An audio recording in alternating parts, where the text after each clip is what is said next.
Welcome to the Emporia Public Schools podcast. I'm your host, Dr. Allison Anderson Harder, Superintendent. This podcast is our way to provide students, staff, parents, and community members easy access to information on a variety of topics. Below the podcast link, there's a link to an electronic form for anyone to provide feedback or ideas about the podcast you may have just listened to or share ideas about future podcasts. Having additional details helps us understand the context from which you're asking. So we appreciate any other information you'd like to provide as you give us that question. Today we are talking with Michelle Charboneau, Director of Transportation, Gilbert Rangel, who is a driver trainer, and Scott Adams, a district route driver. So we're going to ask each person, we'll start with Michelle, to please share a little bit about your current position in the Transportation Department. Welcome, Michelle. Hi. I am the Director of Transportation. I've been Director since July of 2021. I help organize the transfer back and forth of students for activities, routes, field trips, all of those types of things. Awesome. Thank you. All right. We will go, Scott Adams next. Please share a little bit about your current position in the Transportation Department. I'm a route driver. I'm be finishing my 7th year. And the thing that drew me to it is I think I speak for a lot of older people out there, if you will. I was ready to retire, but I was worried about, what am I going to do, so on and so forth. And I had some friends who said, you ought to look into driving a school bus. I did, and there were a number of retirees driving a bus. And it's turned out great for me personally. The hours are good. The time off is great. And it's just a good source of additional income. There's no stress. I think there's a lot of people who would really like it. All right. Thank you, Scott. Love the recruiting already. All right. We're going to hand it over to Gilbert Rangel. Talk to us about your current position in the Transportation Department. Well, currently I'm a trainer for the school district, basically keeping track of everybody's driving credentials. I started off in 2015 as a sub-activity driver. I had retired from Modi Manufacturing. We had a plant here, and raising our 3 grandkids, and I wanted a job that kind of coordinated with the school schedule. Saw advertisement for bus driver and applied, started out at sub-activity, then before the school year was over, got a route and was a route driver for 2 years. And then after that, we needed another special needs driver, so I applied for it and got it. And then after 2 or 3 years, Michelle got promoted and the training position came up, so I put my hat in the ring on that, and Michelle picked me. So that's where I'm at. Awesome. Well, and Gilbert, you talking a little bit about your positions earlier, and then Scott, you talking about your driving. So there's different positions in transportation when it comes to bus drivers. So there's activities, there's route drivers. Maybe talk a little bit about, because sometimes people think with a bus driver, you're automatically they're thinking routes. They're not necessarily thinking about activities. So what does that look like? So let's talk about what route drivers look like first, maybe the hours. Okay, and that's my primary job is I have the same route today that I started with 7 years ago. Basically, it's 5.5 hours a day. I take middle school and high school kids. I pick them up and take them to school in the morning. In the afternoon, I pick those same kids up and take them home. In addition to that, for the last few years, when I finish with my route in the morning, I get on a special needs bus and take a couple of elementary school kids to school. Over the years, I have taken some activity trips. It's never assigned. It's always these trips are open. Does anybody want them?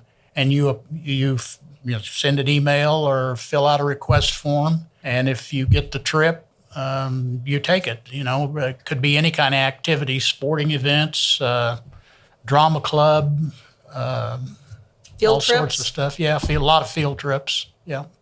But they're all volunteer. You don't have to do it if you don't want to. Awesome. Thank you. Anything else, Gilbert, Michelle, you'd like to add to that? So one of the things with our route drivers, like you had talked about with those additional duties that we have some people who drive a school bus, and then in the middle of the day, they do custodial work for us. In the summertime, sometimes we've had some people who drive a bus, and then they go over and help with maintenance. So we do pretty well at working with other places in the district to try to get people the hours that they want. Awesome. So they can choose. They may want to drive in the morning and drive in the afternoon and have the middle of the day off, or they may want to fill in hours, and we have positions for maintenance as well. Awesome. Let's see here. So what are some of the benefits for staff in different positions? Michelle? So whether you are 9-month or 12-month, we have a pretty generous chargeable leave and personal days available. The big difference between a 12-month and a 9-month is you do get vacation time as a 12-month. And every single one of our 12-month people have started as 9-month and then worked their way into 12-month. Thank you. And then Scott, you've talked a little bit about why these are good positions for retirees. Is there anything else you would like to add to that question? To me, the single best thing about it is the amount of time off. You know, you've got, 177 school days out of the year, something like that. And I'm a 9-month employee, so I work during the school year. If school's not in session, I'm off. But then from the end of school in May to the beginning of school in August, I'm off all summer, but I'm still getting paid because it's a 12-month paycheck if you choose that, which most of us do that just work the school year. So you're getting a specific salary for the days that you work, but it's spread out over the 12 months. Correct. And then staff also have the opportunity or the option to have their summer paychecks in one lump sum if they choose that. But they have either the 12-month division or the one lump sum. Right. So it's a great benefit to be able to work during those school days and then having those days off and during the summer and do some traveling. Absolutely. So it's a nice balance. Absolutely. Great. And then I think something that somebody else mentioned earlier is that even if people did not want to, if they wanted to work more in the summer, we're always looking for food service and other positions as well. So that would be, or aides during helping with extended school year. There's all kinds of different opportunities. And there are driving jobs in the summer. That's right. There are driving jobs available in the summer for those who want to put their name in for it. Yes, absolutely. We do have extended school year. We have some different competitions in the summer as well. So just for students. So great addition there, Scott. So Michelle, what room is there for advancement in the transportation department? There is a lot of room for advancement. Just like Gilbert said earlier, I also started as a sub-activity driver, then got a route, then a special needs route, and then was trainer, and then moved up. Pretty much anyone who wants to move up, and if they work towards it, we're gonna pay attention to that and reward that. Thank you. Gilbert, so you've transitioned to different positions within the transportation department. What else would you like to add to that? You mentioned that a little bit earlier in your introduction. The opportunities are there. The biggest thing I liked about bus driving is actually getting to know the students. Take the time to learn them. I know that first year, when I approach people, they say, oh, no, I don't want to be a bus driver because kids, they'll drive you crazy. But really not. You really start talking to the kids, learn their name, and call them by name every day, and they open up.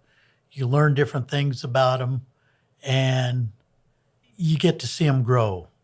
Like I said, I was a route driver for 2 years, and I saw in that short amount of time as they grew, you'd be surprised how much they can spurt.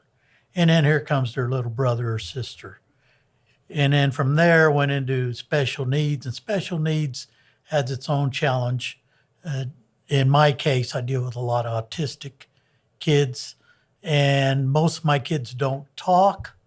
So you got to kind of figure them out through their expressions and stuff.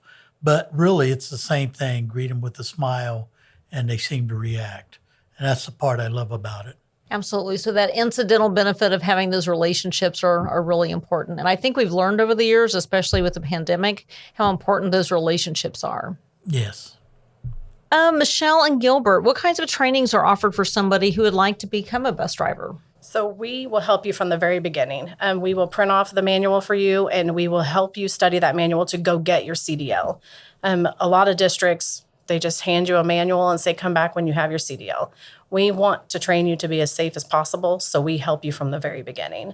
And we teach defensive driving and first aid classes, and we will take you out on road courses to learn how to turn the bus. We'll teach you how to parallel park a bus, which is easier than parallel parking a car, by the way.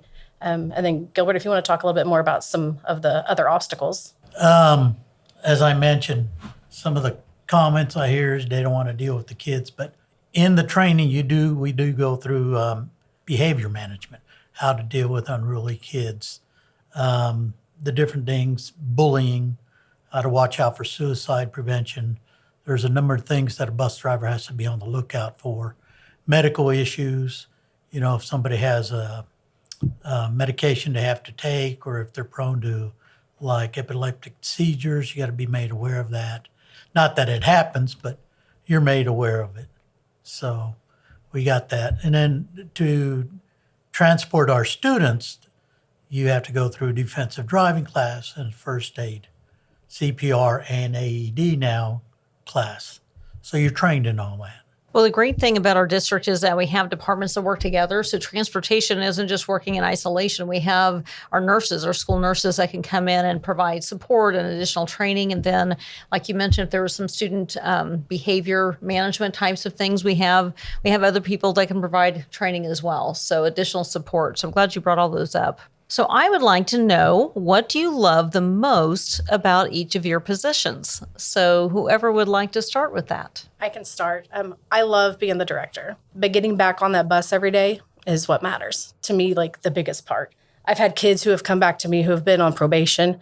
I've had kids who've went to jail who have said, if it had not been for you, I would not have been able to turn my life around. Like, I've got letters from their parents. Like, that's what makes it worth it to me. Awesome. And I would just like to point out, so Michelle, you said you're the director, but also Michelle drives on a very regular basis. So Yes. you Every day. keep those skills sharp. It's worth it.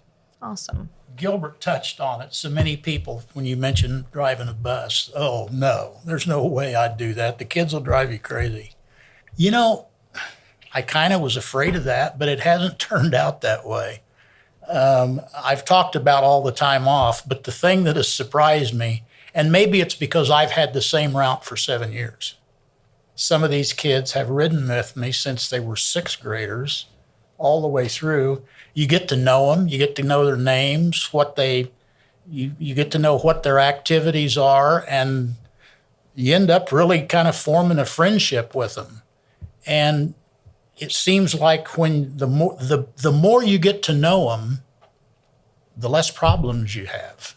I mean, it's rare that I have a problem on my bus. These kids know what to expect. They know what's okay and what's not, and I think it's because you get to know them and they know you. And our students really count on our bus drivers. They expect those buses to come and pick them up and deliver them safely to school. So it's really important. Yep. Thank you. Gilbert? Well, the thing that I like, and that's kind of where it was like a blessing. Michelle got the promotion and the trainer came up. And I just felt like I wanted to make an impact on attitude of our bus drivers, which training you can have an impact on. There was stuff on it that I wasn't aware I was supposed to be, like defensive driving, first aid, CPR. But as I've gotten more into teaching the classes, I realized that I kind of use it as a soapbox to kind of push, these kids are out there and they're not bad kids. You can look at it as, oh, these kids are terrible. Or you can look at it as, these kids are great. They're just going through some difficult times. And you don't know what their situation is. So let's get to know them. Here I am preaching again. So, and I get to know the staff members, coaches, teachers, administrators, and that's really come to the forefront this past year. Everybody's stepping in to help out the transportation department because we're so short-handed. And you get to know them, and then, we're all a team, and it shows it. Absolutely. Well, and goes back to, we have great kids. We love our kids, and just making sure that they have that safe transportation to school and developing those relationships is really important. What does a typical day look like for a bus driver? Michelle? So for our regular route drivers, a lot of our routes start at 6 and they're done about 8 o'clock. And then you kind of have that choice what the middle of your day is going to look like. Some people just go home and they come back at 2 o'clock. And that's okay. We have a lot of people that do that. But then we have a lot of those little supplemental things in between. And we have activity trips where they may leave at 5 o'clock in the morning and get back at 8 o'clock at night. So we've had a lot of people who have gotten paid to go and watch their kids participate in sports. So that's a pretty good thing for a lot of the parents. So it just is a little bit different with each position. Talking about incentives for looking for new bus drivers. What incentives are available? So we have the hiring bonus. It's $250 on the first paycheck. That is to help offset the cost for the physical, TB test. The driver's license itself is a little more expensive than your regular driver's license. And then once your training is completed, there's another $250 for that. And we also have the referral bonus, where if anybody in the district refers someone to be a bus driver, after they've been employed for 6 months, they can also get $250. Awesome. So some great incentives. Yes. Great. Well, as we wrap this up, what else would each of you like to share? Gilbert, we'll start with you. That bus driving really isn't that difficult, I should say. I don't know if that's the proper word, but there's that misconception, too many bad kids, no, but it is, as Scott mentioned, if you're retired, you want to supplement or you want to do something, it's a good schedule, and you can take it on the 9-month. You're a 9-month employee, spread it out over the 12-month, which means here comes summer vacation, and you can choose to draw a paycheck during the summer months, spend time with your grandkids and still draw a paycheck, or go out and do a hobby that you want to do during the summer, and now you'll draw 2 paychecks.